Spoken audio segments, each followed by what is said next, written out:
तो जानते हो ब्रह्मास्त्र का प्रयोग कर दिया। यहाँ पर वही सूत्र आता है जो मैंने अभी प्रारंभ में बताया।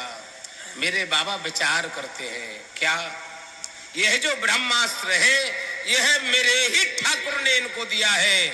अगर मैं ब्रह्मास्त्र का भंजन करता हूं तो मेरे ही ठाकुर की मर्यादा जाएगी। श्री सुंदरकांड जी के आश्रय में यह एक महत्वपूर्ण सूत्र हमारे आपके लिए है। हमारे आपके जीवन में अगर किसी की मदद से, किसी के आशीर्वाद से, किसी के सहयोग से हमको कुछ प्राप्त हुआ हो ना, तो ये जब तक हमारा शरीर रहे, ऋणी रहे उसका, हर वक्त कहे ठाकुर तेरी बड़ी कृपा थी, इन भैया की मदद से हमको यह काम हो गया। दो शब्द आते हैं, पहला है कृतज्ञ, दूसरा है कृतज्ञ। कृतज्ञ क्या है जानते हो? मेरे गुरुदेव भगवान बताते थे, बेटा कोई भूखा हो आपके दरवाजे आकर कहे सरकार हमको भूख लगी है, थोड़ा प्रसाद खिलाओ ना। आप भी प्रभु के भक्त हैं, आपने उसको आदर से अंदर बिठाया, आसन लगाया और जानते हो थाली में वह सुंदर सुंदर पकवान बनाकर उसको प्रसाद खिला रहे हैं।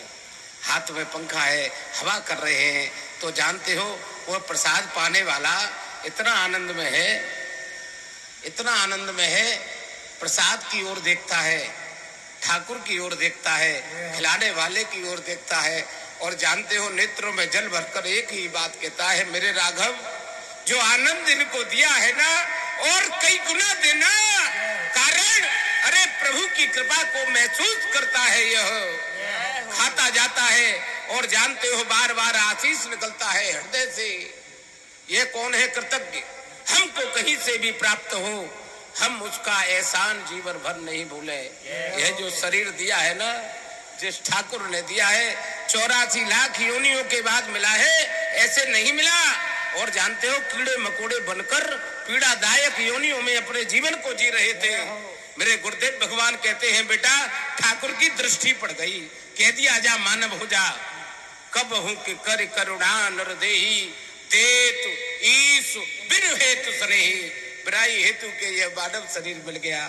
मिलने के बाद हम इनका कितना धन्यवाद कितना रोज करते हैं, विचार करना होगा। हमारे घर में श्रेष्ठ विराजे हों, बुजुर्ग विराजे हों, उनकी सेवा करो। ठाकुर की सेवा ना बने मत करना, लेकिन घर में अगर श्रेष्ठ का सेवा करने का, श्रेष्ठ की बात मानने का साधन जिस दिन से आपने साध लिया, ठाकुर की अलौकिक कृपा बरसेगी, जीवन आपका आनंद में बनेगा। मेरे हनुमान जी विचार करते हैं, यह जो